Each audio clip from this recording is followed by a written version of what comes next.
Imagine-se diante de uma plateia, ou mesmo em algo mais simples, uma roda de amigos, colegas de trabalho, uma sala de aula, um encontro inesperado em que de repente, todos os olhares recaem sobre você. O coração dispara como se estivesse sendo perseguido, a respiração falha, a garganta se fecha. Você tem algo a dizer, sente que dentro de si há uma verdade, uma ideia, uma frase que poderia mudar o ambiente à sua volta. Mas na hora de falar, tudo se apaga. A voz não sai, ou quando sai, tropeça, se enrosca, vira um reflexo mal formado do que realmente queria dizer. E no instante seguinte a mente se torna sua pior inimiga, lembrando em detalhes cada palavra torta, cada pausa constrangida, cada silêncio que pareceu um deserto eterno. Você já viveu isso? A sensação de ter dentro de si algo vivo e pulsante, mas ao mesmo tempo sentir-se paralisado como se estivesse diante de um tribunal invisível?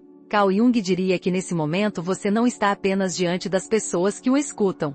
Está diante da sua própria sombra. A sombra não é apenas um conjunto de defeitos ou vergonhas, como muitos acreditam de forma simplista. A sombra, na visão de Jung, é todo o conteúdo psíquico que não conseguimos aceitar em nós mesmos. São os medos, as inseguranças, os desejos reprimidos, mas também talentos escondidos, forças adormecidas, potências não reconhecidas. Tudo aquilo que não integra a consciência vai para esse território obscuro, e quando menos esperamos, ele retorna. E ele retorna justamente em momentos críticos, quando mais precisamos de clareza e firmeza. É como se a sombra, ao sentir que você se prepara para se expor, levantasse um muro e dissesse: pare, não revele, não se arrisque, fique em silêncio. Assim, o medo de falar não é apenas nervosismo passageiro. É a voz da sombra tentando proteger você de um perigo que no passado remoto da humanidade, realmente existia. Na época das cavernas, ser rejeitado pela tribo significava morte. Se você era considerado estranho, inadequado ou incapaz de se expressar, o risco era o isolamento, e o isolamento, nesse contexto, era sinônimo de fim. Esse medo, que antes tinha função de sobrevivência, permanece gravado em nosso inconsciente coletivo. Jung chamava o inconsciente coletivo de uma camada mais profunda da mente, onde vivem os arquétipos, imagens primordiais, padrões de comportamento, símbolos universais que atravessam gerações. O medo de falar, portanto, não é apenas pessoal, ele é também ancestral. Quando sua garganta fecha e sua mente congela, você não sente apenas a sua ansiedade, mas a de incontáveis vozes humanas que ao longo dos séculos, enfrentaram o julgamento da comunidade. Mas será que isso significa que estamos condenados ao silêncio eterno? Será que estamos destinados a ser prisioneiros dessa memória arquetípica? Jung acreditava no oposto. Ele dizia que o ser humano só se torna inteiro quando encara a sombra de frente e a integra. Esse processo, chamado individuação, é um mergulho no que temos de mais profundo, doloroso e escondido. E não se trata de eliminar a sombra, mas de reconhecê-la e transformá-la em aliada. Quando você sente a voz travar, o corpo tremer, a mente se encher de dúvidas, você está tendo a oportunidade de olhar para um espelho secreto. Esse espelho mostra aquilo que você precisa trabalhar, aceitar e acolher em si mesmo. A pergunta não é como eliminar esse medo, mas o que esse medo quer me ensinar? A psicologia analítica vê no ato de falar em público um símbolo poderoso. Não é apenas um gesto social, mas um ritual arquetípico. Quando você se levanta diante de outros para falar, está revivendo a cena ancestral do líder que guia, do xamã que transmite visões, do contador de histórias que mantém viva a chama da comunidade. A palavra é sagrada porque cria realidade. Nos mitos da criação, é pela palavra que o mundo ganha forma. E se a palavra tem esse poder de construção, não é de espantar que também desperte tanto medo. O inconsciente sabe, quando você fala, revela quem é. Expõe suas fragilidades, mas também sua essência. E o risco de ser visto em sua essência é assustador. Talvez seja esse o motivo pelo qual, em tantos momentos da vida, preferimos calar. Mas calar não resolve. O silêncio forçado se transforma em sintoma, em angústia e em vazio. Jung nos alertaria que a luta contra a sombra nunca é vencida pela força. Quanto mais você tenta abafar sua insegurança, mais ela retorna com violência. É como tentar empurrar uma bola para o fundo do mar. No instante em que solta, ela explode para a superfície. A única saída é reconhecer essa parte como legítima. Reconhecer que o medo não é sinal de fraqueza, mas um chamado para se conhecer mais profundamente. Quando sua voz falha, não é você que falha, é sua psique tentando se proteger de algo que ainda não entende. O desafio é aprender a dialogar com essa parte e não combatê-la. Pergunte a si mesmo: por que me sinto em perigo quando todos me olham? Que histórias antigas se reativam dentro de mim? Qual é a narrativa invisível que me diz: você não pode, você vai errar, você não é bom o suficiente? Essas vozes internas, muitas vezes herdadas de experiências passadas, de críticas da infância, de humilhações guardadas, se tornam ecos que ressoam cada vez que você tenta se expor. Mas é justamente nesse ponto que Jung oferece uma chave, a de que o inconsciente não é apenas ameaça, mas também fonte de renovação. Se é nele que se escondem seus medos, é nele também que se escondem suas forças não descobertas. Há dentro de você um arquétipo que não quer apenas se esconder. Ele quer falar, ele quer guiar, ele quer se expressar. É o arquétipo do herói, que enfrenta a escuridão e retorna com algo novo. É o arquétipo do sábio, que encontra palavras para iluminar o caminho. É o arquétipo do curador, que através da fala toca as feridas dos outros. Todos esses arquétipos dormem em você. Mas para despertá-los, é preciso atravessar a floresta sombria da sombra. Essa floresta começa justamente no momento em que sua voz falha. Cada vez que você sente vergonha, cada vez que se cala por medo de errar, você está à porta da floresta. E a pergunta é: vai recuar ou vai entrar? A transformação começa no instante em que você reconhece que a trava não é sinal de incapacidade, mas de humanidade. Que a vergonha não é um defeito, mas uma herança ancestral. Que a sombra não é inimiga, mas mestra. Esse reconhecimento abre uma nova visão, a de que sua voz não está perdida, apenas aprisionada. E o que foi aprisionado pode ser libertado. Jung nos lembra que cada sintoma é também um símbolo. O silêncio que dói não é apenas ausência de som, é um chamado para mergulhar dentro de si. E ao mergulhar, você não encontra apenas medo, encontra a si mesmo. Mas por que esse processo é tão doloroso? Porque falar é se desnudar. É deixar cair as camadas de defesa que construímos ao longo da vida. É expor nossa vulnerabilidade diante dos outros. E vulnerabilidade no imaginário coletivo sempre significou risco. Mostrar-se pode atrair amor, mas também pode atrair rejeição. A mente, querendo evitar a rejeição, cria mecanismos de proteção. O coração dispara, a garganta se fecha, a palavra se dissolve. São sinais de que a psique está em estado de alerta máximo. O que precisamos compreender é que esse alerta não reflete a realidade atual. Não há uma tribo prestes a expulsá-lo. Não há um inimigo esperando seu erro para destruí-lo. Há apenas a sua mente reagindo a fantasmas do passado. Jung dizia que o maior perigo da psique é confundir símbolo com realidade. O medo da fala é um símbolo, e como todo símbolo pode ser interpretado e ressignificado. Quando você aprende a ver sua ansiedade como um sinal simbólico, e não como sentença, abre-se a possibilidade de transformação. Você deixa de ser refém do pânico silencioso e passa a ser intérprete dele.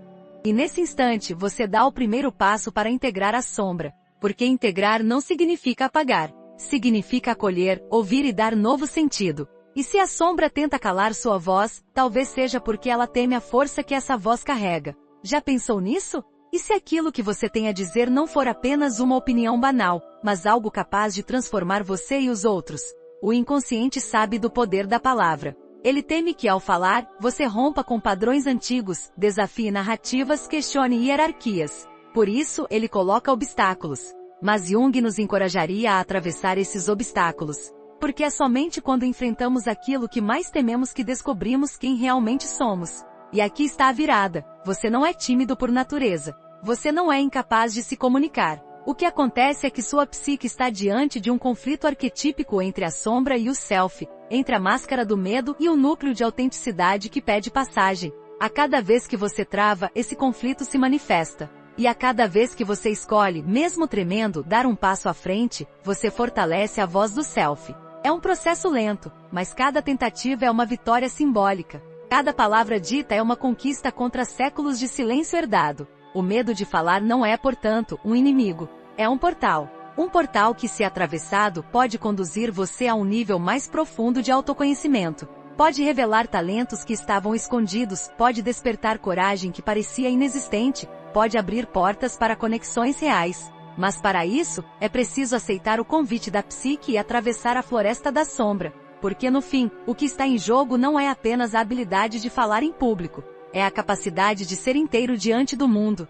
E é aqui que deixo uma pergunta para ecoar em você, como um chamado silencioso que prepara o terreno para o próximo passo. Se sua voz tem estado presa, se sua palavra se cala antes de nascer, O que exatamente dentro de você ainda teme ser revelado ao olhar dos outros? Imagine por um instante que você está sentado diante de um grupo de pessoas, talvez em uma reunião de trabalho, talvez em um jantar de família, talvez em um encontro inesperado onde surge a oportunidade de falar. Você já ensaiou mentalmente o que dizer, já organizou frases, já imaginou até o impacto que suas palavras poderiam causar. Mas quando chega o momento, a voz não sai como você planejou. Ela sai mais fraca, mais apressada ou simplesmente não sai. E no lugar da clareza, vem o silêncio constrangedor. Depois, quando o momento já passou, a mente cria o teatro perfeito. Você se vê dizendo exatamente o que gostaria, imagina as pessoas reagindo positivamente. Sente a confiança que gostaria de ter sentido.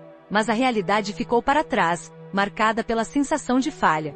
É como se houvesse duas versões de você, uma silenciosa que existe diante dos outros, e outra forte e expressiva, que só aparece quando ninguém está ouvindo. Carl Jung diria que esse contraste não é acaso. É o reflexo de um processo interno não resolvido, o embate entre a persona que mostramos e o self que pede passagem. E o caminho entre essas duas forças é o que ele chamava de individuação. Individuar-se é tornar-se quem realmente se é. Não o que os outros esperam, não o que aprendemos a representar para sermos aceitos, mas aquilo que pulsa como verdade essencial. Só que esse caminho nunca é linear. Ele é feito de confrontos com o que evitamos ver em nós mesmos, e a dificuldade em falar em público, em se expor, é um desses confrontos. Porque falar diante de outros é mais do que transmitir informação. É revelar uma parte íntima, é arriscar-se a ser visto não apenas pelo que se diz, mas pelo que se é. É permitir que o mundo perceba inseguranças, tremores, pausas, e ao mesmo tempo perceba também a força, a originalidade, a autenticidade que carregamos. É um ritual de revelação. E como todo ritual verdadeiro envolve medo, transformação e entrega. Talvez você já tenha vivido uma cena aparentemente banal, mas carregada de simbolismo. Uma criança pequena levanta a mão na escola para responder uma pergunta simples. Ela sabe a resposta, mas quando todos olham, ela cora, engasga e abaixa a mão. Nesse instante não é apenas uma resposta que se perde. É uma pequena ferida que se abre. A mente registra. Falar diante dos outros é perigoso. Cada episódio como esse ao longo da vida, reforça o arquétipo do silêncio. E sem perceber, crescemos com a crença de que nossa voz é frágil demais para ser exposta. Mas repare, o que para nós parece apenas um detalhe da infância, Jung enxergaria como símbolo. Essa criança que cala é a sombra em ação, mas também é o chamado para o início da individuação, porque a individuação sempre começa no ponto em que sentimos dor. O silêncio forçado da infância pode ser o lugar onde, mais tarde, se abre a porta para a verdadeira transformação. É por isso que o primeiro passo para destravar a fala não é a técnica em si, mas a mudança da relação com o próprio erro. Jung nos lembrava que o inconsciente não se transforma por negação, mas por aceitação.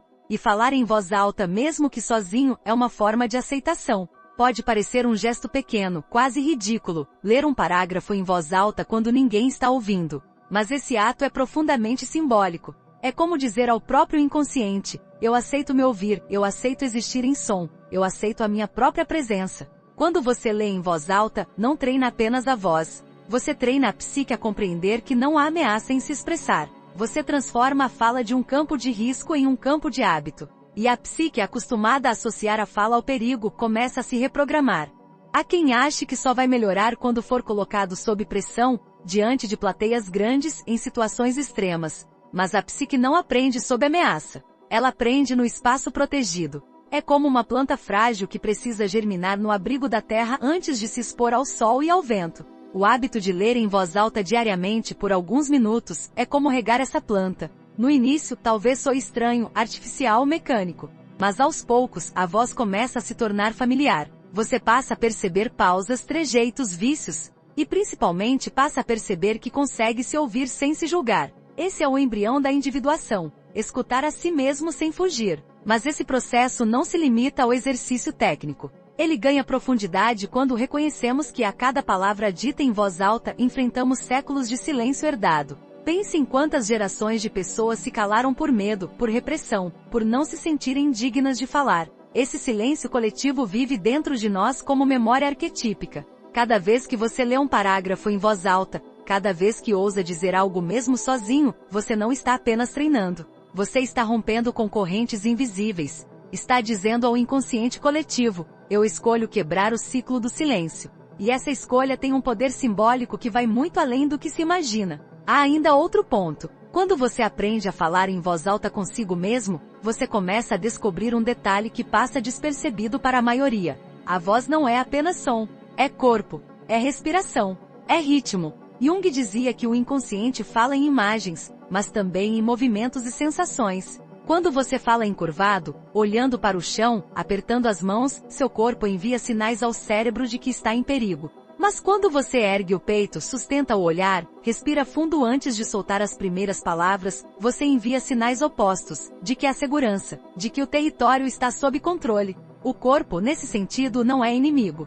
Ele é aliado. E ao aprender a usá-lo como suporte, você muda não apenas a fala, mas o estado psíquico inteiro. Talvez pareça exagero, mas experimente. Experimente se levantar, ler algo em voz alta, respirar fundo, pausar antes da primeira frase. O efeito é imediato. Não apenas na clareza da voz, mas na sensação de presença. Esse gesto simples é, na verdade, um pequeno rito iniciático, porque é no corpo que se manifesta a transformação interior. O self não se revela apenas em pensamentos abstratos. Ele se encarna na respiração, na postura, no gesto. E quando sua voz ecoa sustentada pelo corpo, ela carrega não apenas som, mas alma. Mas por que insistir tanto nesses pequenos passos? Porque o inconsciente não entende a pressa do ego.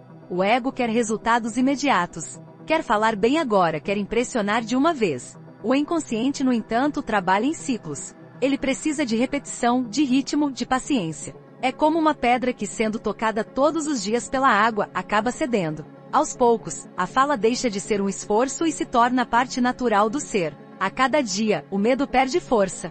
A cada repetição, a voz se firma. E nesse processo não apenas a oratória melhora, a psique se integra. Jung nos lembraria que cada transformação individual toca o inconsciente coletivo. Quando você aprende a destravar sua fala, não é só você que muda. Você se torna canal de algo maior. Sua voz não é apenas sua. Ela é também a voz de todos aqueles que nunca puderam falar. Cada vez que você rompe o silêncio, você honra aqueles que foram silenciados. E isso dá ao ato de falar uma dimensão espiritual. Não é apenas expressão pessoal. É serviço, é oferenda, é reparação simbólica. No entanto, é importante compreender que esse caminho não é reto. Ele tem curvas inesperadas. Muitas vezes, quando você começa a se expor, o medo volta com mais força. Parece que a sombra reage, tentando reafirmar seu domínio. Você pode sentir que, quanto mais tenta falar, mais trava. Mas esse é um sinal de que você está no caminho certo. Porque a sombra sempre resiste quando está prestes a ser integrada. E é nesse momento que você precisa persistir. Persistir mesmo quando a voz treme. Persistir mesmo quando as palavras parecem falhar. Persistir porque cada falha é também uma vitória. Prova de que você ousou enfrentar o medo em vez de fugir. Há ainda um mistério nesse processo que não pode ser ignorado. Muitas vezes, quando você finalmente encontra coragem para falar, não apenas o medo diminui, algo inesperado acontece. Você descobre que ao se expor, os outros também se expõem. Sua vulnerabilidade convida a vulnerabilidade deles. Sua coragem abre espaço para que outros também falem. É como se sua voz tivesse o poder de despertar vozes adormecidas ao redor. Esse efeito não é racional. É arquetípico. A psique coletiva reconhece quando alguém rompe um padrão e responde. O silêncio de muitos pode ser quebrado pela voz de um. Pense, por exemplo, em uma reunião onde todos hesitam em dar opinião. O ambiente fica tenso, pesado, até que alguém, mesmo com voz trêmula, diz algo simples, mas honesto. De repente, o clima muda. Outras pessoas se encorajam a falar. O que parecia um espaço opressor se torna espaço de troca. Essa transformação, que parece pequena, é profunda. É o inconsciente coletivo se reorganizando a partir da coragem individual. E é nesse ponto que percebemos, destravar a fala não é apenas um ganho pessoal. É um ato de impacto coletivo. A cada passo nessa jornada, fica claro que não estamos apenas aprendendo a nos comunicar melhor. Estamos vivendo um processo de individuação. Estamos nos tornando mais inteiros. Estamos aprendendo a reconhecer a sombra, a integrar o erro, a aceitar a vulnerabilidade, a transformar o corpo em aliado, a transformar o silêncio em som. Estamos, em última instância, nos aproximando do self. Essa instância central da psique que Jung descreveu como núcleo de totalidade, o ponto onde a consciência e o inconsciente se encontram. E se cada palavra dita com autenticidade é um fragmento do self que vem à luz, então cada silêncio rompido é uma vitória espiritual. É a prova de que estamos nos movendo em direção ao nosso próprio centro. O exercício simples de falar sozinho, de ouvir a própria voz, de repetir pequenas frases, não é apenas treino. É um ritual iniciático de integração. É o primeiro passo da travessia que nos leva do medo para a presença, da vergonha para a clareza, da sombra para a individuação. Mas a jornada não termina aqui, porque uma vez destravada, a voz precisa aprender a fluir com ritmo. Precisa se alinhar ao movimento da vida, à cadência da respiração, ao pulso arquetípico que sustenta todos os mitos e histórias. E é justamente nesse ponto que surge o próximo desafio: descobrir como transformar a fala não apenas em som, mas em música da alma. Há algo invisível que sustenta a fala antes mesmo que as palavras ganhem forma: o ritmo. Não é por acaso que os grandes oradores da história eram lembrados não apenas pelo conteúdo de seus discursos, mas pela cadência com que falavam. A cadência tem o poder de fixar ideias na memória coletiva, de acalmar multidões ou de incendiá-las, de transmitir calma ou desespero. Jung diria que o ritmo é mais antigo do que a própria linguagem articulada. Ele está ligado ao batimento cardíaco, ao ciclo da respiração, à alternância entre luz e escuridão. Antes de aprendermos a falar, aprendemos a sentir os intervalos, inspirar e expirar, vigiar e dormir, viver e morrer. A fala, portanto, é apenas uma extensão simbólica desse movimento primordial. O problema surge quando tentamos falar sem reconhecer esse princípio básico. Quando falamos rápido demais, atropelando palavras, o outro não entende. Quando falamos sem pausas, nossa mente colapsa sob o peso do excesso de informação. É como se quiséssemos despejar o oceano inteiro dentro de um copo pequeno. E, inevitavelmente, o copo quebra. A ansiedade de falar, tão comum, vem em parte dessa tentativa de controlar o fluxo natural do discurso, de querer segurar tudo de uma vez, de temer o silêncio entre uma frase e outra.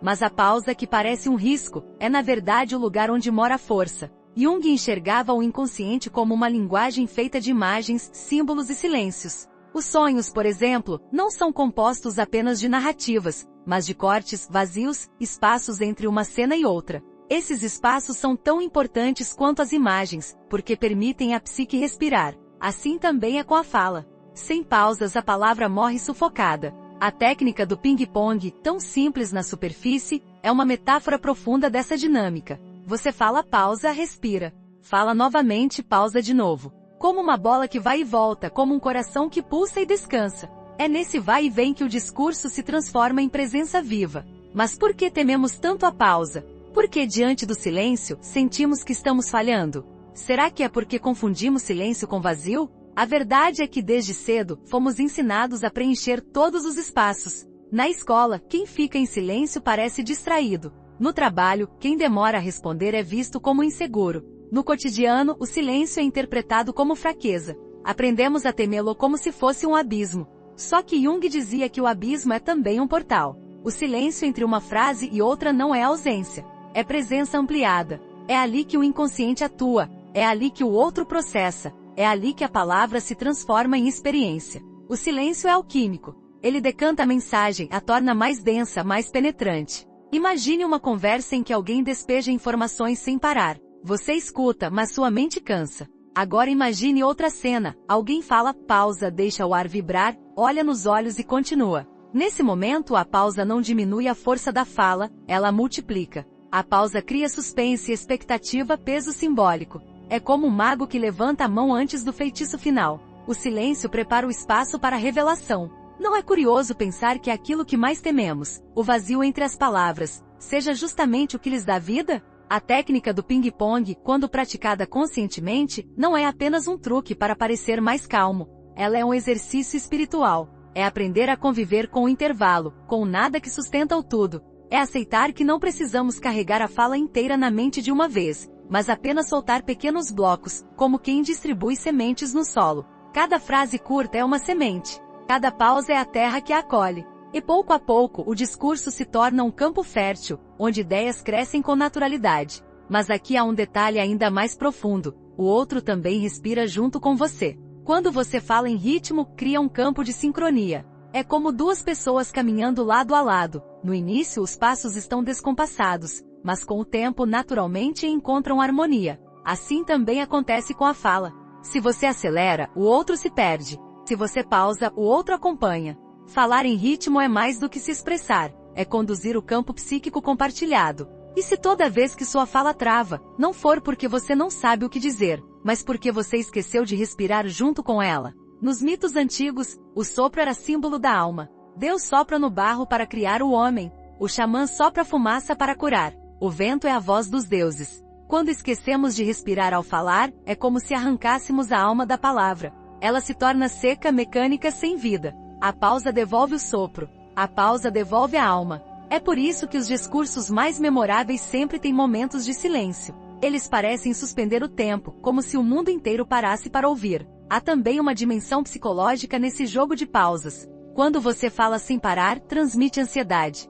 Quando pausa, transmite confiança. É como se dissesse: eu não tenho pressa. Eu sei que o que digo tem valor, e sei que você pode esperar para ouvir. Essa segurança, mesmo que encenada no início, acaba transformando a psique. O inconsciente interpreta o gesto e responde. A cada pausa, você reforça em si mesmo a sensação de controle. Você já percebeu como alguns líderes espirituais ou professores conseguem falar pouco, mas gerar impacto enorme? Não é pelo vocabulário rebuscado, mas pelo ritmo. Eles sabem usar o espaço entre as palavras como parte do discurso. Eles entendem que o silêncio comunica tanto quanto o som. Essa consciência transforma a fala em experiência mística. Não seria essa, afinal, a diferença entre informação e sabedoria? Ao praticar a cadência do ping-pong, você começa a experimentar algo curioso. Sua mente deixa de correr à frente da fala. Normalmente, quando falamos, estamos sempre tentando prever a frase seguinte, como se estivéssemos fugindo de um predador.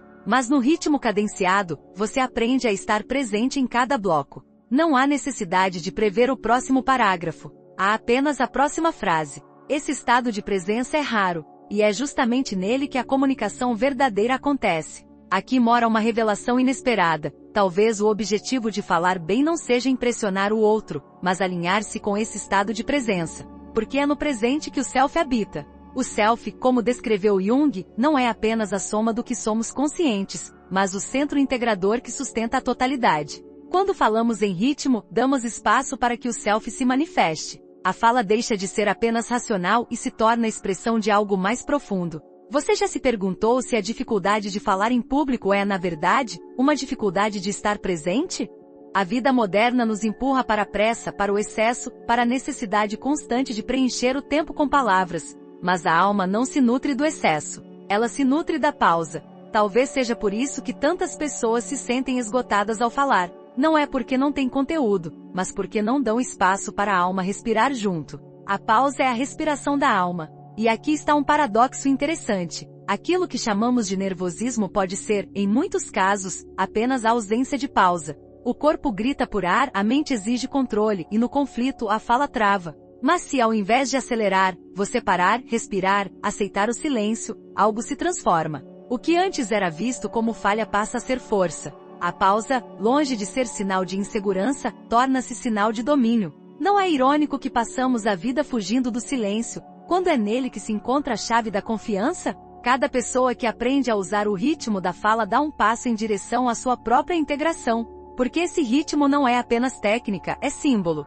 É reflexo da ordem interior. Quando você fala em blocos curtos, pausados, sua psique também se organiza. A fala deixa de ser campo de batalha e se torna campo de dança. Você não luta mais contra as palavras. Você dança com elas. E se essa dança fosse, na verdade, uma forma de alquimia interior? A alquimia que tanto inspirou Jung não era apenas uma busca por transformar metais em ouro. Era também um mapa simbólico para a transformação da alma. E na fala, essa transformação acontece quando o caos de pensamento se organiza em ritmo. Cada pausa é como uma destilação alquímica, separa o puro do impuro, o essencial do supérfluo. No fim, o que sobra é ouro, uma fala clara, viva, transformadora. Mas essa clareza não é apenas para o outro. Ela é, antes de tudo, para você. Ao se ouvir falar em ritmo, você descobre que pode confiar em si mesmo. Descobre que não precisa decorar parágrafos inteiros. Descobre que basta estar presente no próximo bloco. E essa confiança se expande para além da fala. Ela se espalha pela vida. Você já notou como a forma como falamos reflete a forma como vivemos? Se falamos correndo, talvez estejamos vivendo correndo. Se falamos sem pausa, talvez não saibamos pausar na vida. Se falamos sem ritmo, talvez estejamos desconectados do próprio corpo. A fala é um espelho. E aprender a falar em ritmo é aprender a viver em ritmo.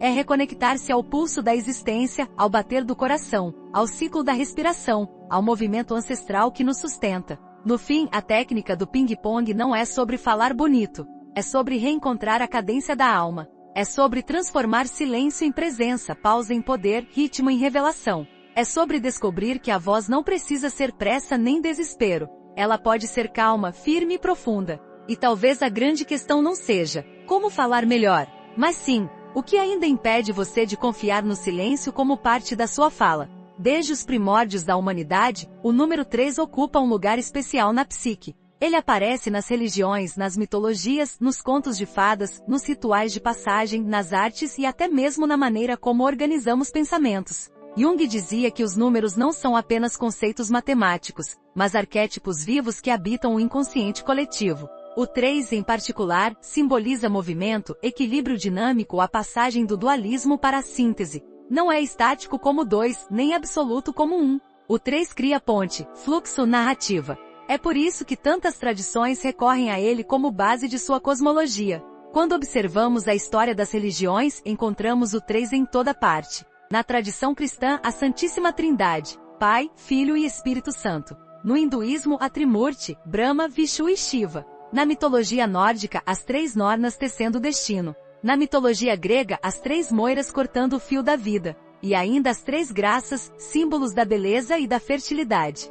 O 3 surge como estrutura fundamental de ordem e de sentido. Mas por quê? Por que não 2 ou 4? Jung afirmava que o 3 ressoa porque representa o processo. É o nascimento, a vida e a morte. É o passado, o presente e o futuro. É o começo, o meio e o fim. A mente humana sente-se segura quando percebe essa tríade, porque ela reflete a própria maneira como experimentamos o tempo e a existência. Na vida cotidiana, sem perceber, nós organizamos tudo em blocos de 3. Quantas vezes você já ouviu alguém dizer, tenho 3 coisas importantes para falar, e automaticamente você se prepara para ouvir. Existe uma expectativa inconsciente que se acende. É como se sua psique dissesse, consigo acompanhar isso. Consigo segurar 3 pontos. Qualquer coisa além disso soa cansativa. Qualquer coisa menor que isso parece incompleta. O 3 cria a sensação de totalidade suficiente. Mas não é curioso pensar que até na ciência o 3 aparece como base? O DNA, que guarda a informação da vida, é lido em códons de 3 bases.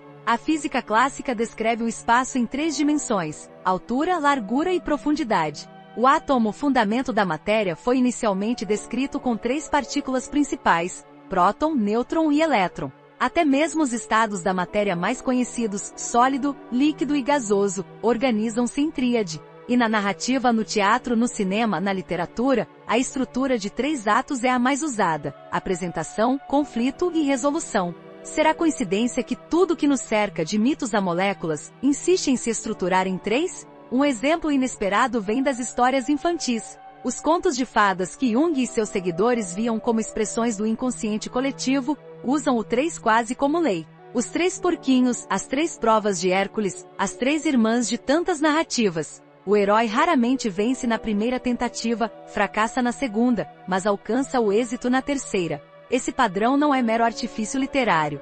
Ele corresponde à jornada psicológica do ser humano. A primeira tentativa representa a ingenuidade, a segunda, a luta consciente e a terceira, a integração. O inconsciente reconhece essa cadência e a internaliza.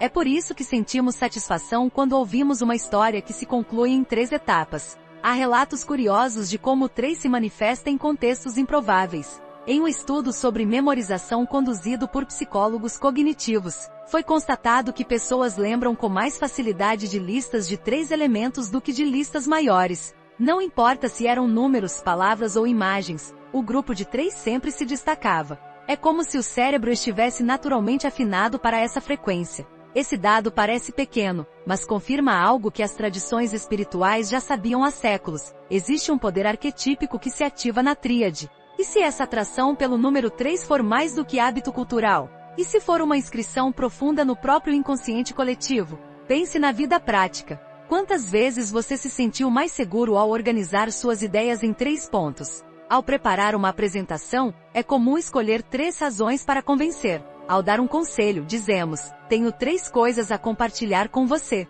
Até na comédia, os roteiristas sabem que a regra de 3 é mais engraçada, porque o público espera a quebra no terceiro elemento. Esse padrão, repetido em diferentes áreas, revela que o 3 é mais do que convenção. Ele é uma espécie de código universal. Na perspectiva junguiana, cada número carrega uma qualidade simbólica. 1 representa unidade, mas também isolamento. O 2 é dualidade, oposição, tensão. O 3 é movimento, reconciliação. É como se o conflito do 2 se resolvesse no terceiro elemento. Jung dizia que o símbolo do 3 aponta sempre para a transformação, porque nele o que era parado se torna processo. O 3 é o símbolo da passagem. Você já notou como muitas das nossas experiências marcantes acontecem em tríades? Olhe para a própria vida. Uma criança aprende algo novo, enfrenta dificuldades, supera. São 3 fases. Um relacionamento começa com a paixão, passa pela crise, encontra ou não o equilíbrio. 3 momentos. Até o ciclo de um dia se divide em manhã, tarde e noite. Vivemos mergulhados em tríades e não percebemos. Talvez seja por isso que ao ouvir alguém organizar sua fala em 3 pontos, sentimos uma estranha familiaridade, como se já conhecêssemos o caminho. Mas há ainda um aspecto espiritual a ser considerado. Em muitas tradições místicas, o 3 é visto como portal para a totalidade. No hermetismo fala-se do axioma, tudo é tríplice. No tarô, o arcano número 3 é a imperatriz, símbolo de fertilidade, criação e expansão. Nos alquimistas, 3 elementos fundamentais eram buscados, enxofre, mercúrio e sal. Para Jung, esses símbolos não eram apenas fantasias. Eram representações da psique tentando descrever seu próprio processo de integração.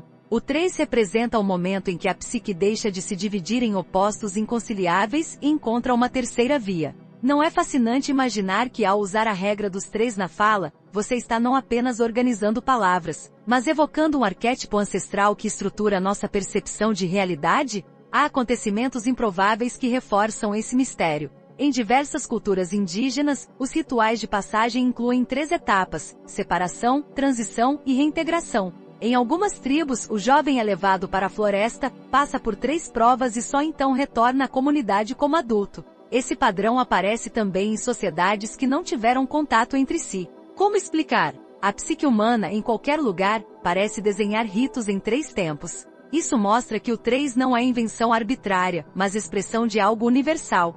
Curiosamente, até mesmo nas experiências próximas da morte relatadas por pessoas ao redor do mundo, surge uma estrutura tríplice. Primeiro o afastamento do corpo, depois a travessia de um túnel ou caminho, e por fim a chegada a uma luz ou presença. 3 etapas repetidas como se a mente, mesmo diante do limite da vida, organizasse sua narrativa nesse padrão. Por que a psique insiste em contar sua história sempre em 3 tempos? Quando aplicamos essa lógica na oratória, percebemos seu poder imediato. Ao dizer, tenho 3 pontos para compartilhar, você aciona inconscientemente a expectativa de totalidade. O ouvinte relaxa porque sente que pode acompanhar. Ele sabe que haverá começo, meio e fim. A atenção se mantém, porque a mente cria um checklist natural. É como assistir a um filme que segue a estrutura clássica de 3 atos: introdução, desenvolvimento e conclusão. Esse modelo não apenas agrada, mas satisfaz uma necessidade arquetípica.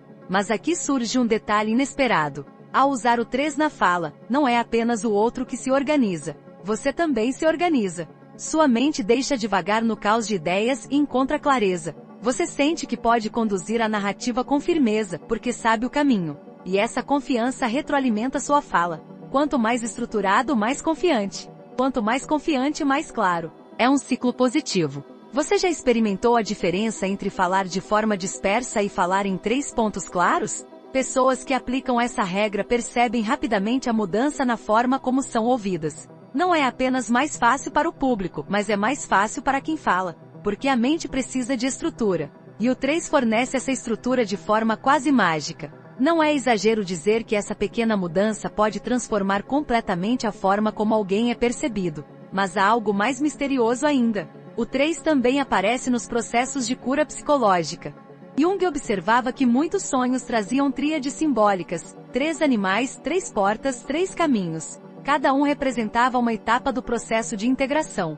Ao trabalhar esses sonhos em análise, percebia que o paciente não estava apenas sonhando números, mas descrevendo inconscientemente seu próprio progresso. O inconsciente escolhia o 3 como medida de transformação. Isso nos leva a uma pergunta perturbadora: e se cada vez que usamos o 3 em nossa fala, estamos nos conectando com esse mesmo padrão inconsciente de transformação? Pense nisso. Falar em 3 pontos não é só facilitar o entendimento. É alinhar sua fala a um processo arquetípico que já existe dentro do outro. É como tocar uma nota que já está vibrando na corda da psique coletiva. Essa sintonia cria impacto porque desperta algo que já estava adormecido. O outro não apenas ouve, ele ressoa. E talvez seja essa a verdadeira magia da comunicação. Não convencer pela força, não impressionar pelo excesso, mas ressoar no inconsciente do outro. E o 3, mais do que qualquer outro número, é a chave desse ressoar. Ele transforma a fala em algo que não apenas se entende, mas que se sente. Ao olhar para sua vida, quantos momentos importantes poderiam ser descritos em 3 etapas? Quantas histórias suas seguem essa cadência invisível? Quantas vezes você só se sentiu completo ao chegar à 3ª tentativa? No fim, talvez não sejamos nós que escolhemos o 3. Talvez seja o 3 que nos escolhe. Ele está inscrito na forma como pensamos, sentimos, lembramos. Está no coração que bate em 3 tempos musicais, está nas histórias que contamos, está nos símbolos mais antigos da humanidade. E quando falamos em 3 pontos, estamos apenas seguindo a melodia que já existe. Então, da próxima vez que você quiser que sua fala seja clara, memorável e impactante, lembre-se, não se trata apenas de técnica. Trata-se de arquétipo. O 3 é mais do que estrutura, é essência.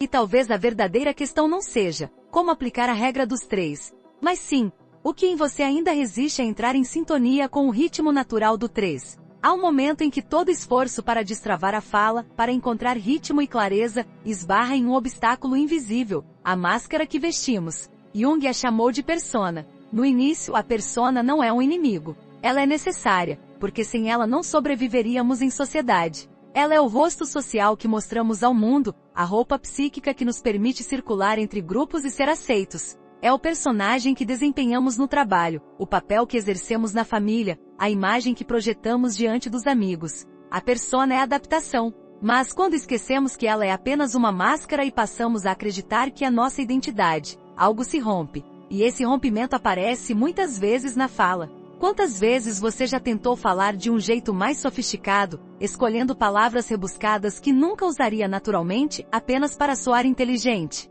Quantas vezes você já ajustou o tom da voz para parecer mais confiante, mas por dentro tremia? Quantas vezes você ensaiou gestos, expressões, até sorrisos, para que sua presença fosse vista como segura? Esse esforço, em certo sentido, é a persona tentando proteger você. Ela pensa, se eu mostrar apenas minha versão idealizada, ninguém poderá me julgar. Mas na prática acontece o contrário.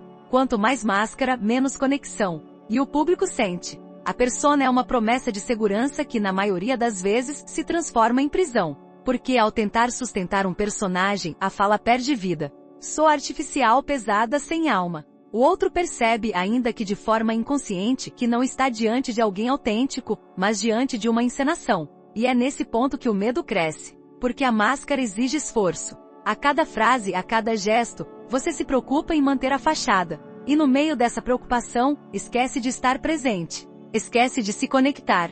A persona que deveria proteger, sabota. Não é estranho que quanto mais tentamos parecer fortes, mais frágeis nos sentimos por dentro? A tensão entre a persona e o self é inevitável. O self, que Jung descreveu como o núcleo central da psique, pede autenticidade. Ele exige que a fala seja a expressão verdadeira, mas a persona, temendo rejeição, insiste em controlar. O conflito se instala. De um lado, a alma quer se mostrar. Do outro, a máscara quer se esconder. Esse embate acontece toda vez que abrimos a boca diante de uma plateia. E o corpo sente. A voz falha, o rosto endurece, o coração dispara. Não é apenas ansiedade. É luta interna. Relatos de pacientes de Jung revelam como a persona pode se tornar sufocante. Um homem de negócios, por exemplo, relatava que em reuniões falava com convicção, mas ao voltar para casa sentia-se vazio, sem saber quem realmente era. Ele dominava o discurso ensaiado, mas não sentia verdade em nenhuma palavra. Em análise percebeu que havia se identificado completamente com sua persona de executivo. Sua fala não era dele, era da máscara. Ele não estava presente, estava representando. E essa percepção o abalou profundamente. Porque quando percebemos que nossa voz foi sequestrada pela máscara, sentimos que estamos vivendo a vida de outro. Você já se perguntou quantas vezes falou não para expressar, mas apenas para manter uma imagem? O curioso é que o público quase sempre prefere o contrário. As pessoas não se encantam com a máscara perfeita, mas com os instantes em que a máscara cai. Uma fala trêmula mas honesta pode gerar mais conexão do que um discurso impecável. Uma pausa sincera onde a emoção transparece pode tocar mais fundo do que frases decoradas. Isso porque, no fundo, todos reconhecemos a falsidade da persona. Ela é necessária em alguns momentos, mas todos ansiamos pelo encontro com a verdade. E quando alguém ousa falar a partir do self, ainda que imperfeito, cria-se uma corrente invisível. O ouvinte se sente visto, porque vê diante de si não um personagem mas uma pessoa. Mas se é assim, por que continuamos insistindo na máscara? Porque o medo de ser rejeitado é maior do que a coragem de ser verdadeiro. A persona nos dá a ilusão de controle. Ela nos convence de que se mostrarmos apenas um lado lapidado, evitaremos julgamentos. Mas esse controle é caro. Ele cobra com ansiedade, cansaço, desconexão. E paradoxalmente, ao tentar agradar a todos, acabamos afastando a todos. Porque ninguém se conecta com uma máscara. Conecta-se com o humano que existe por trás dela. Esse ponto traz uma reviravolta inesperada. Muitas vezes, o que chamamos de medo de falar em público não é medo da fala em si. É medo de deixar cair a persona. É medo de que os outros vejam as falhas, os medos, as imperfeições. É medo de sermos vistos como realmente somos. Por isso a voz falha. Por isso a mente trava. Porque no fundo não estamos apenas tentando falar. Estamos tentando sustentar uma máscara pesada demais. E se o problema não for a falta de técnica, mas o excesso de personagem? Ao perceber isso, muitas pessoas relatam um alívio quase imediato. Porque compreendem que não precisam mais fingir. Podem falar como se falariam com um amigo. Podem usar palavras simples. Podem rir de si mesmas. Podem até errar, porque o erro não destrói a conexão, pelo contrário, fortalece. O outro se identifica mais com quem é humano do que com quem finge ser perfeito. E é nesse momento que a fala se torna viva. Jung dizia que a persona, quando integrada, não desaparece, mas se torna flexível. Ela deixa de ser prisão e passa a ser instrumento. Você pode usá-la quando necessário, no trabalho, em contextos formais, mas sabe que ela não é você. Sabe que por baixo dela existe algo mais profundo. Essa consciência liberta. Porque quando você sabe que a persona é apenas uma máscara, pode escolher quando usá-la e quando deixá-la de lado. E a fala então flui com autenticidade. Mas aqui surge uma pergunta inquietante. Será que você tem coragem de deixar cair a máscara diante dos outros? A resposta não é simples. Porque deixar cair a persona exige atravessar a vergonha, o medo, o risco real de não ser aceito. E isso dói. É um processo de morte simbólica. É como despir-se diante de estranhos. Mas é também o único caminho para encontrar sua verdadeira voz. Porque a voz autêntica não pode nascer por trás de uma máscara. Ela só nasce no encontro cru com a vulnerabilidade. Imagine alguém em um palco, diante de centenas de pessoas. Ele começa com frases ensaiadas, tom firme, sorriso calculado. Mas de repente erra uma palavra, perde a linha de raciocínio. O silêncio pesa. Em vez de tentar disfarçar, ele admite: eu estava nervoso e me perdi. A plateia ri, se aproxima, relaxa. O erro, que poderia ser visto como fraqueza, se transforma em conexão. Porque naquele instante, a persona caiu, e o self falou. Esse tipo de momento é inesquecível. Não é irônico que tentemos tanto evitar erros, quando é justamente no erro que mais nos aproximamos dos outros? A fala autêntica não exige perfeição. Exige presença. E presença só acontece quando nos permitimos ser quem somos, não quem gostaríamos que os outros vissem. Quando você fala como para um amigo, quando baixa a guarda, quando se conecta com seu próprio ritmo interno, sua voz se transforma. Não é apenas som. É energia viva. É a psique se manifestando em sua forma mais pura. Esse processo, no entanto, não é linear. Muitas vezes, depois de experimentar a liberdade de falar sem máscara, você pode sentir a tentação de voltar a escondê-la. A persona é sedutora. Ela oferece conforto, ainda que falso. Mas cada vez que você ousa ser verdadeiro, o self ganha mais espaço. E quanto mais espaço o self ocupa, mais fácil se torna falar com clareza. Mas será que você está disposto a abrir mão da ilusão da persona em troca da força do self? Essa é a encruzilhada em que todos chegamos. A escolha entre viver representando papéis ou falar a partir da verdade interior. Entre sustentar a máscara ou se arriscar na autenticidade. É uma escolha difícil, mas é também a mais transformadora. Porque quando você escolhe a verdade, descobre algo surpreendente. O público não apenas aceita, mas acolhe. Porque todos carregamos a mesma luta. Todos sabemos o peso da persona. E todos ansiamos por alguém que nos mostre que é possível viver sem ela. No fim, a persona não é inimiga. É parte do processo. Ela nos protegeu quando éramos frágeis demais para enfrentar o mundo de frente. Mas chega o momento em que precisamos agradecer e deixá-la de lado. Porque a vida não pode ser vivida inteira atrás de uma máscara. A fala não pode ser eternamente controlada por um personagem. A autenticidade não pode esperar para sempre. E é nesse ponto que nos aproximamos da conclusão dessa jornada. Porque ao integrar a sombra, ao destravar a fala, ao aprender o ritmo e ao reconhecer a força do 3, chegamos ao limite final. Falar não para sustentar a persona, mas para revelar o self. É essa revelação que dá sentido a tudo que foi dito até aqui. É essa revelação que transforma a fala em caminho de individuação. E aqui fica a pergunta que abre a porta para o desfecho. Se você tivesse que retirar todas as máscaras agora, se tivesse que falar diante do mundo sem persona alguma, que voz surgiria? Chegamos ao ponto final dessa jornada e ainda assim, é apenas o começo. Tudo que você ouviu até aqui não foi apenas teoria, nem apenas psicologia. Foi um convite. Um convite para olhar dentro de si mesmo e perceber que a sua dificuldade em falar, em se expor, em sustentar sua voz, nunca foi apenas um detalhe da personalidade. Foi sempre um espelho.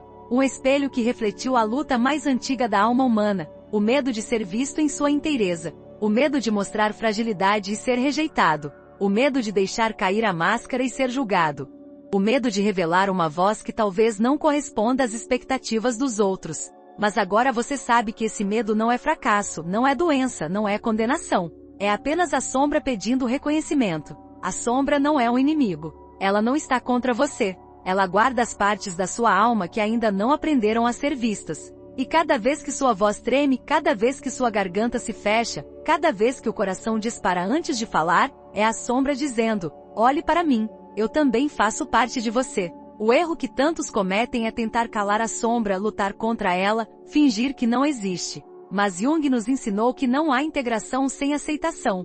E o primeiro passo é simples, mas poderoso. Da próxima vez que sentir medo de falar, não fuja dele. Reconheça-o. Respire fundo e diga para si mesmo: esse medo é parte de mim, e eu não preciso escondê-lo. Posso levá-lo comigo. O medo não desaparece, mas perde o poder de paralisar. Você não precisa esperar estar sem medo para falar. Precisa apenas falar mesmo com medo. O segundo passo é transformar a fala em hábito e não em ameaça. Isso significa criar momentos seguros para se ouvir. Pegue um texto qualquer, leia em voz alta todos os dias por 5 minutos. Parece pouco, mas o que está em jogo não é a leitura em si, é a mensagem para o inconsciente. Falar é seguro. O cérebro, condicionado por anos a acreditar que expor a voz é arriscado, começa a se reprogramar. Pouco a pouco, sua fala deixa de ser campo de batalha e se torna território familiar. E quanto mais familiar, menos ameaçador. Esse exercício simples, quase infantil, é na verdade um ritual simbólico de individuação. Porque ao se ouvir, você se reconhece. O terceiro passo é aprender a confiar no ritmo. A técnica do ping-pong não é apenas uma dica prática, mas um modo de alinhar-se ao fluxo da vida.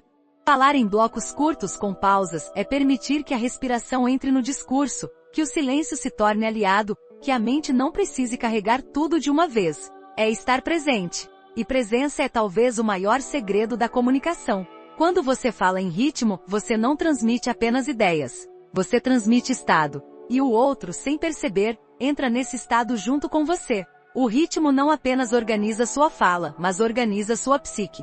É um modo de dizer ao inconsciente: eu não preciso correr, eu posso confiar. O quarto passo é estruturar sua fala em 3 pontos. Essa prática aparentemente banal, desperta em quem ouve e em quem fala a sensação de totalidade. O 3 é arquétipo, é código do inconsciente coletivo. Quando você diz: tenho 3 coisas importantes para compartilhar, o outro imediatamente se abre, porque sente que pode acompanhar. Mas mais do que isso, você mesmo se acalma, porque sabe que tem um mapa. Primeiro, segundo, terceiro. É claro, é simples, é universal. A regra dos 3 é muito mais do que oratória. É sintonia com a forma como a alma organiza suas próprias histórias. O quinto passo é libertar-se da persona. Isso talvez seja o mais difícil, porque a persona foi sua aliada por muito tempo. Ela lhe deu segurança em momentos em que você não sabia como se mostrar. Mas agora é hora de deixá-la de lado. Não significa abandoná-la por completo, mas aprender a não depender dela. Porque a fala autêntica nasce quando você fala como falaria para um amigo. Sem máscaras, sem artifícios, sem a obsessão de parecer inteligente, perfeito ou inabalável. A fala que toca nasce da simplicidade. E a simplicidade é coragem. A coragem de ser visto como se é. É claro que esse caminho não é fácil. Talvez você sinta resistência. Talvez ache que não consegue. Talvez sinta que é mais seguro continuar calado, continuar atrás da máscara. Mas pergunte a si mesmo: quantas oportunidades já perdeu por não falar? Quantas vezes se calou quando poderia ter se posicionado? Quantas ideias suas ficaram no silêncio, sem nunca ver a luz? E será que não é hora de mudar isso? Imagine por um instante se você tivesse começado a aplicar esses passos há um ano. Onde estaria agora? Quantas conversas teria conduzido com mais segurança? Quantas portas poderiam ter se aberto? Quantas conexões poderiam ter surgido? O tempo que passou não volta, mas o tempo que virá ainda pode ser moldado. E a escolha começa hoje. Não se trata de virar um grande orador da noite para o dia. Não se trata de falar sem medo em qualquer situação. Se trata de começar pequeno. Ler em voz alta 5 minutos por dia. Respirar antes da primeira frase. Organizar um pensamento em 3 pontos. Permitir-se pausar. Falar com simplicidade. Esses pequenos gestos repetidos se transformam em hábito. E hábito se transforma em identidade. A identidade de alguém que não foge da própria voz. Mas aqui está o ponto mais profundo. Ao encontrar sua voz, você não transforma apenas sua comunicação. Você transforma sua vida. Porque a forma como falamos é reflexo da forma como existimos. Quem fala correndo, vive correndo. Quem fala sem pausa, vive sem pausa. Quem fala com medo, vive com medo. Quando você aprende a falar em ritmo, em presença, em clareza, você aprende também a viver em ritmo, em presença, em clareza.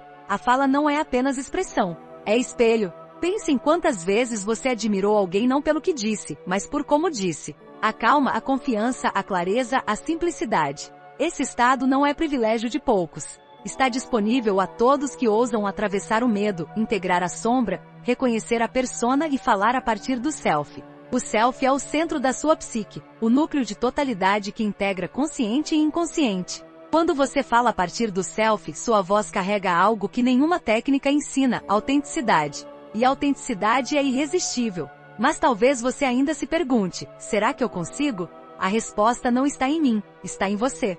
Você já deu o primeiro passo ao chegar até aqui, ao ouvir, ao refletir. O próximo passo é agir. Amanhã, ou hoje mesmo, escolha um texto, leia em voz alta, pratique a pausa, organize 3 pontos, fale com simplicidade. Não espere o momento perfeito. Ele nunca virá. O momento é agora. E lembre-se, a transformação não acontece de uma vez. É um processo. Um processo de individuação. Cada palavra dita é um fragmento da sombra integrado. Cada pausa é um gesto de confiança. Cada fala simples é um pedaço da persona que se dissolve. Cada experiência é um passo em direção ao self. A cada tentativa você não apenas melhora sua fala, você se torna mais inteiro. No final das contas, não estamos falando apenas de comunicação. Estamos falando de vida. Estamos falando de coragem para existir de forma plena. Estamos falando de ousar ocupar espaço com a sua voz. Porque sua voz não é apenas sua. Ela é também a voz de todos os que ao longo do tempo foram calados. Ela é continuidade, é herança, é legado.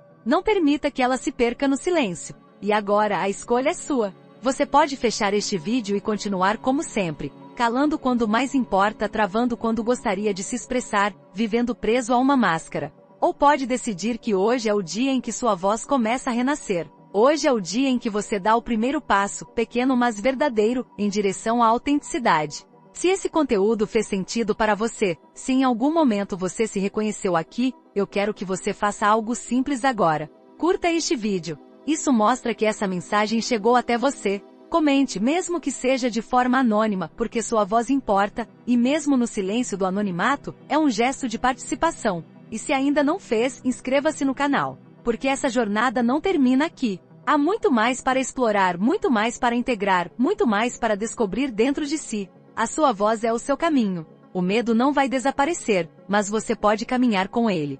A máscara não vai sumir, mas você pode deixá-la de lado quando quiser. O silêncio não vai acabar, mas você pode transformá-lo em pausa cheia de presença. E no fim, o que vai restar não é apenas alguém que fala bem, mas alguém que vive bem. E esse é o maior presente que você pode dar a si mesmo. Agora eu deixo com você uma última pergunta, não para ser respondida em voz alta, mas para ecoar dentro de você. Se hoje fosse o primeiro dia em que você falaria sem máscara, sem medo, sem silêncio forçado, o que a sua voz diria ao mundo?